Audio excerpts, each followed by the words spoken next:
سلام مهربونا، به یه ویدیوی دیگه خوش اومدین. چرا هرچی جملات تأکیدی مثبت میگم پول وارد زندگیم نمیشه؟ چرا با وجود اینکه افکارمو مثبت کردم به اون خواسته هام نمیرسم؟ دلیلش فقط و فقط ارتعاش و باورهای توئه که زندگی تو رو خلق میکنه. بذارین تعریف ارتعاش رو اینجوری بگم: به مجموعه رفتارها، باورها و الگوهای فکری و احساسی ارتعاش میگن و هر ارتعاشی ارتعاش مشابه خودش رو جذب میکنه. حالا چجوری ارتعاشمو با ارتعاش خواسته‌ام هماهنگ کنم و اون خواسته رو جذب کنم؟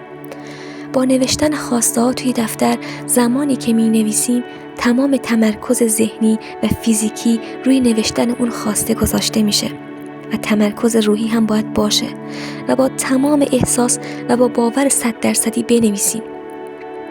از لحاظ معنوی هم از اهمیت نوشتن تو قرآن گفته شده، آیه‌ای که میگه قسم به قلم و آنچه که می نویسند.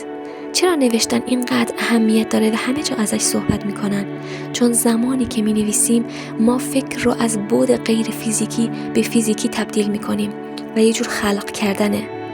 رمز و راز زیادی درباره نوشتن وجود داره. قدم بعدی تصویرسازی با ذهنه، یعنی چشماتون رو میبندین و اون خواسته رو با جزئیات کامل میبینین و احساسش میکنین.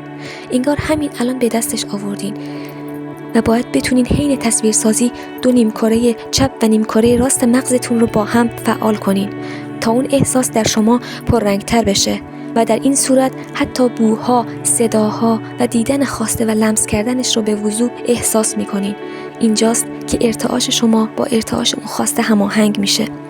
البته ناگفته نمونه که باید قلباً و با تمام وجودتون اون خواسته رو بخواین و قدمی هرچند کوچیک براش بردارین و ایمان و باور رسیدن بهش رو در خودتون بالا ببرین. جملات تأکیدی به تنهایی تأثیری نداره، اما اگه همه اینها با هم باشه شما تو مسیر رسیدن خواستهاتون قرار میگیرین و کائنات جوری براتون میچینه که با خودتون بگین چجوری اصلا اتفاق افتاد. وقتی ارتعاش خواستهاتون رو فرستادین باید اون خواسته رو کاملا رها کنین. رها کردن به معنی فکر نکردن و ارتعاش نفرستادن نیست، بلکه به این معنیه که ذهنتون رو سکوت بدین که به چگونگی رسیدن به خواسته فکر نکنین. شما نمیدونین از چه راهی یا چگونه قرار وارد زندگیتون بشه و براش راه تعیین نکنین. وقتی راه تعیین میکنین یا به چگونگی فکر میکنین، شما دارین ارتعاش عکس اون خواسته رو به کائنات میفرستین و بعد میگین چرا جذبش نمیکنم؟ دنیا و کائنات قوانین خاص خودش رو داره، باید قوانینش رو بلد باشی.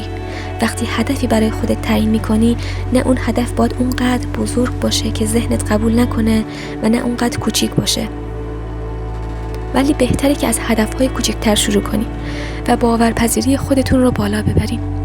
انسان خالق صفت خداست که درون ما هم قرار داده و میتونیم خواسته هامون رو خلق کنیم. پس باورهاتو تغییر بده و باورهای مثبت رو جایگزین کن. احساس خوب داشتن نقش اساسی تو جذب خواسته هامون داره. زمان ارتعاش فرستادن احساست باید خوب باشه و رسیدن بهش رو باور داشته باشی. باوره که خواسته ها و آرزوها تو سمت زندگیت میاره. برای داشتن ارتعاش درست باید لایف استایل و عادتهای منفی قبلیت رو تغییر بدی.